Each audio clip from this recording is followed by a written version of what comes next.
Assalamualaikum warahmatullahi wabarakatuh. Selamat datang di kelas biologi bersama Bunda Astri. Di video kali ini kita akan membahas mengenai mekanisme peredaran darah ya, atau sistem kardiovaskuler. Nah, peredaran darah itu ada dua jenis ya. Yang pertama itu adalah peredaran darah tunggal.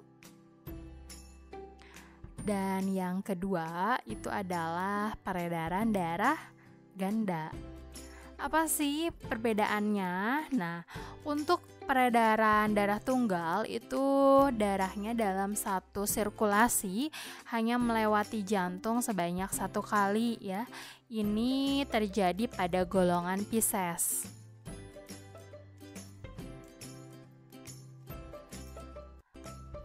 Nah, berarti kalau peredaran darah ganda, darahnya dalam satu sirkulasi, dia melewati jantung sebanyak 2 kali. Ini terjadi pada golongan mamalia ya, termasuk manusia di dalamnya. Kita akan lebih fokus dan membahas lebih detail lagi tentang peredaran darah ganda. Silakan simak gambar atau bagan dari peredaran darah ganda berikut ini. Kalian, kalau Bunda itu lebih suka memulai dari yang nomor 9 ya. Jadi darah dari vena inferior dari bagian bawah dan vena superior dari tubuh bagian atas itu masuk melalui atrium kanan ya. Dari atrium kanan dia akan masuk melalui katup, lalu dia akan masuk ke ventrikel kanan.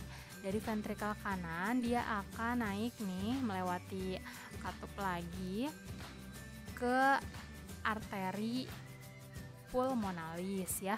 Dari arteri pulmonalis itu dia akan masuk ke paru-paru, di sana darahnya akan disaring, CO2-nya itu akan digantikan dengan oksigen ya. Kemudian dari paru-paru dia masuk lagi kembali ke jantung lewat vena pulmonalis. Setelah lewat vena pulmonalis, dia itu akan masuk ke atrium kiri.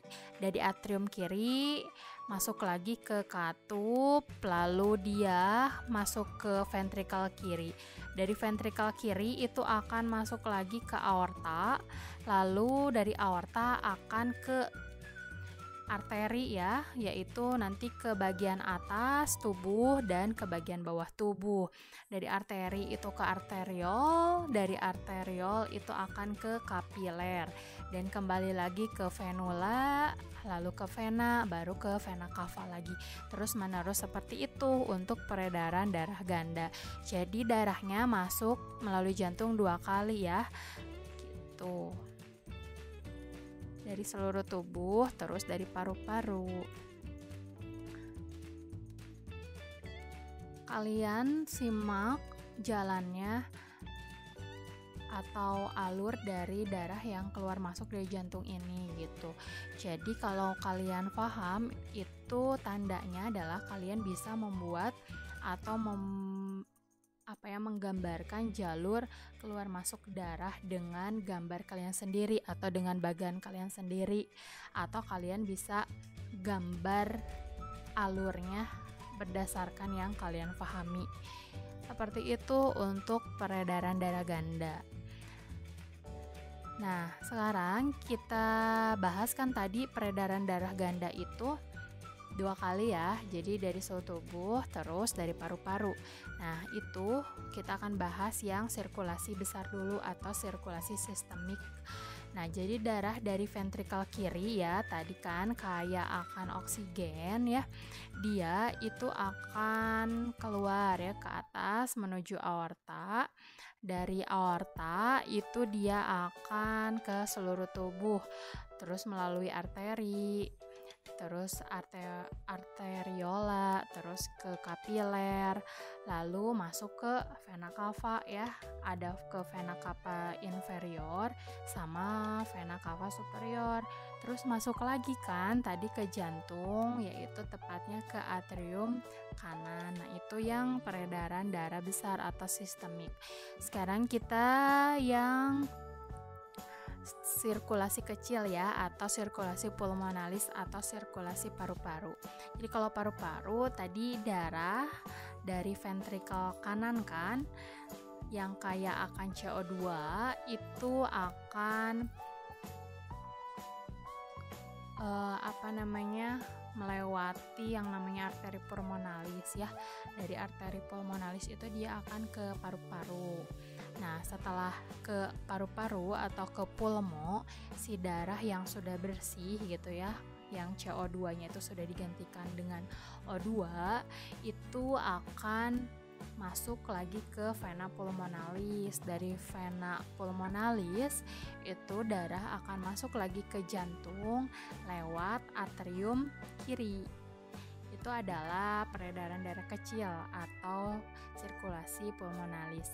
Nah, ini yang sering ada di UTBK ya, tentang tekanan darah. Jadi tekanan darah itu ada 2 jenis ya, ada tekanan sistol, ada tekanan diastol.